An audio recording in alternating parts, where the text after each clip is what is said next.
तर जय श्री कृष्णा मित्रांनो, मैत्रिणींनो, आपण बघतो आहे श्रीकृष्णाच्या छान छान गोष्टी. आता श्रीकृष्णाने सहस्र नारींना नरकासुराच्या बंदिवासातून सोडवून द्वारकेला पाठवलं. त्याच्यानंतर ते अमरनाथला गेले. शिवशंकराच्या हिमालयामध्ये शिवशंकराच्या दर्शनाला. आणि का असं शिवशंकराच्या दर्शनाला ते गेल्यानंतर चालत चालत असे बरेच लोक त्यांच्यासोबत होते, पण शेवटी दोघंच राहिले, ते उद्धव आणि कृष्ण आणि त्यांच्यासोबतचे एक दोन ते यादव. तर अशी ती यात्रा त्यांची चालू असताना त्यांना रस्त्यात खूप छान सुगंध आला. आणि मग तो सुगंध कशाचा होता माहिती आहे का? ब्रह्मकमळाचा. ब्रह्मकमळ तिथे हिमालयामध्ये इतके सुंदर फुललेले, इतका सुंदर वास असतो त्याचा. आणि एक एक महिना टिकणारे फुलं आपण बघतो, आपल्या कुंडीत लावतो, पण आपला एका दिवसात सुकून जातो. पण तिथला ब्रह्मकमळ एक एक महिना राहतो म्हणे. मग कृष्णाने सांगितलं की उद्धवा, जवळच कुठेतरी ब्रह्मकमळ फुललेले आहे, ते तू आपण शिवशंकराला पूजेला घेऊन जाऊ. आणि त्यांनी ते 7-8 ब्रह्मकमळ आपल्या शेल्यामध्ये गुंडाळून आणले. काही उमललेले होते, काही कळ्या होत्या. असे निवडक छान सुंदर सुवासिक कमळ आणले. आणि मग हे जेव्हा अमरनाथाच्या चढत चढत चढत चढत गेले, तेव्हा मग त्या बर्फाचं हिम पर्वत, त्यांनी हिम शिवलिंग बघितलं. आणि मग तिथे ते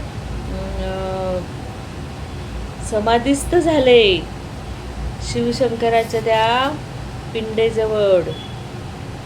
आणि त्यांची समाधी तिथे लागली असे शिवशंकर.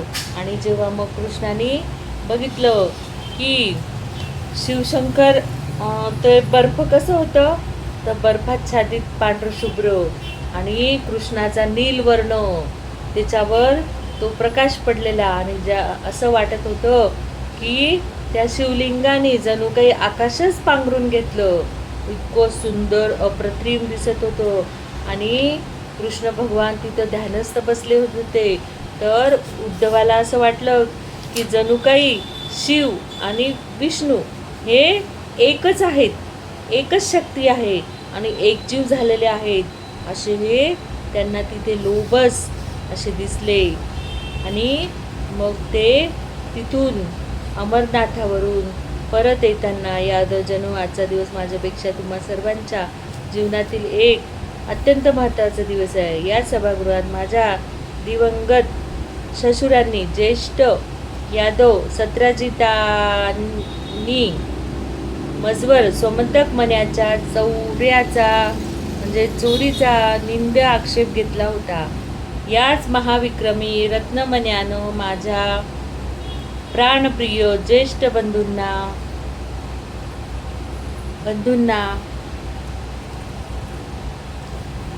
मनातही माझ्याविषयी विकल्प निर्माण केला.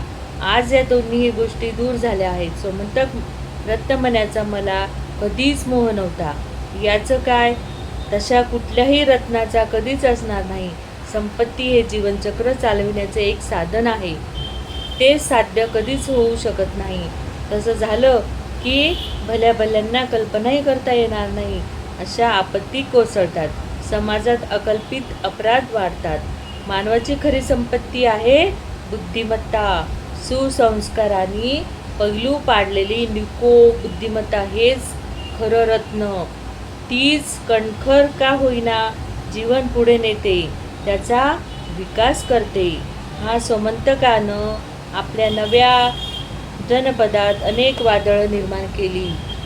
माझ्या प्राणप्रिय ज्येष्ठ बंधूचा अपसमजातून मतभेद झाला होता, तो दूर करावा यासाठीच या सोमंतक मणिरत्नामागे मी इतका हात धुवून लागलो.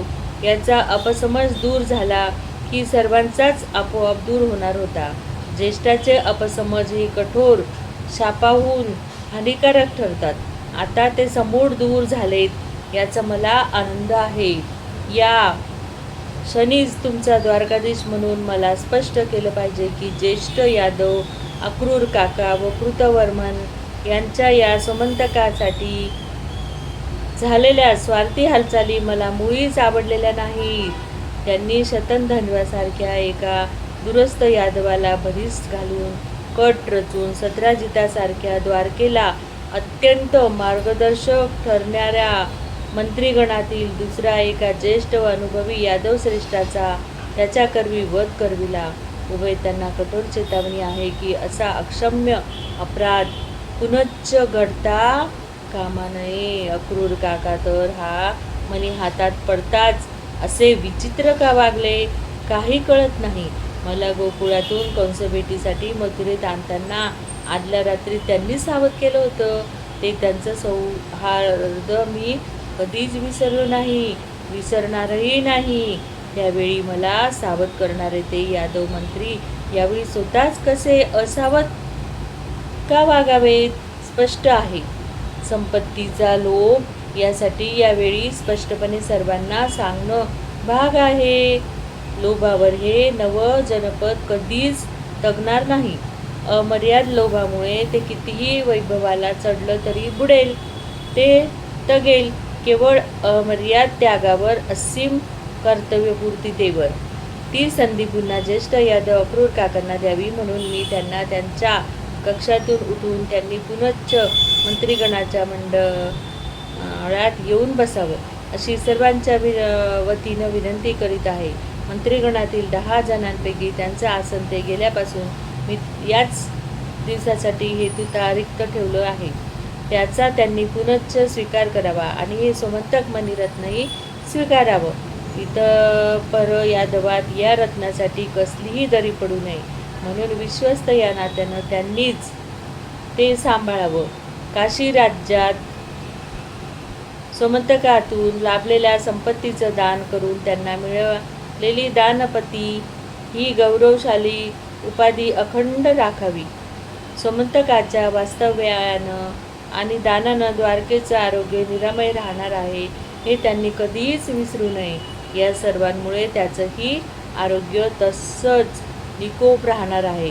श्रींनी सेवकाकरवी हातची पेटिका अक्रूराकडे धाडली. भारावलेले दाढीधारी अक्रूर काका टाळ्यांच्या कडकडात उठले. धीमी पावलं टाकीत मंत्री कक्षातील आपल्या रिक्त आसनावर पुनश्च जाऊन बसले. आता आपला प्रिय दादाकडे बघत श्रींनी सभेचं समापन केलं. म्हणाले, तुम्हा सर्वांच्या युवराजाविषयी व माझ्या ज्येष्ठ बंधूविषयी मला काय वाटतं ते सांगायला माझ्याजवळ योग्य असे शब्दच नाहीत. दादा माझा निरोपाचा आदर राखून द्वारकेत परत आलेच नसते तर राजसभेचा कानोसा घेण्यासाठी श्री जाणीवपूर्वक क्षणिक थांबले. त्या प्रश्नामुळे यादवात अस्वस्थ कुजबुज व खडबड माजली. ती वाढत चालली आहे हे बघून आपला नीलवर्णी पिळदार उजवा बाहू उंचावून त्यांनी निर्णायक श्री शब्दाचं सुदर्शन फेकलं. दादा परत आलेच नसते तर त्यांच्या युवराज्ञी आसनावरून त्यांच्या पादुका ठेवून आम्ही द्वारकेचा राज्यभार सांभाळला असता. आम्ही चांद्रवर्षातले असलो तरी सूर्यवंशातले श्रीराम आणि भरत कधीच विसरू शकणार नाही. त्या दिवशी सुधर्मा राजसभेहून परतताना दूरवरून ऐकू येणाऱ्या समुद्रगांजेत मिसळलेला एकच एक विचार माझ्या मनी रुतून बसला. बरं झालं, मला केव्हाच कळलं आहे ते सत्य की श्रींचं हृदय पश्चिम सागरासारखं विशाल आणि अथांग आहे. हे सर्व यादवांनाही आज कळून चुकलं आहे. या वर्षा ऋतूत यादवांची राजनगरी द्वारका जलधारांच्या आकाशवर्षावात कशी अंगभर न्हावून निघाली.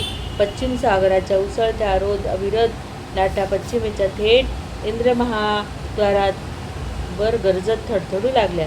ते द्वार आता 4 मास बाहेरून तृणझड्या लावून बंदच ठेवण्यात येणार होतं. आता बंदर द्वारकेत येणाऱ्या नौका होळ्या पूर्णतः थांबल्या होत्या. समुद्रात दूरवरच्या पाशाने कोष्टू तर अशा वर्षा ऋतू कडक थंडीच्या शरदाशार द्वारकेला कवेत घेतलं.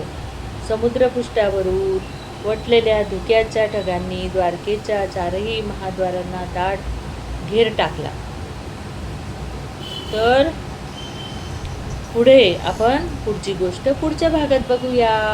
आता हे नंतर नंदनवन झालेलं आहे. काय तर सोन्याची द्वारका. इथे सगळ्या पत्न्यांना आपले पुत्रप्राप्ती झालेली आहे. हे आपण पुढच्या गोष्टीत बघू. जय श्री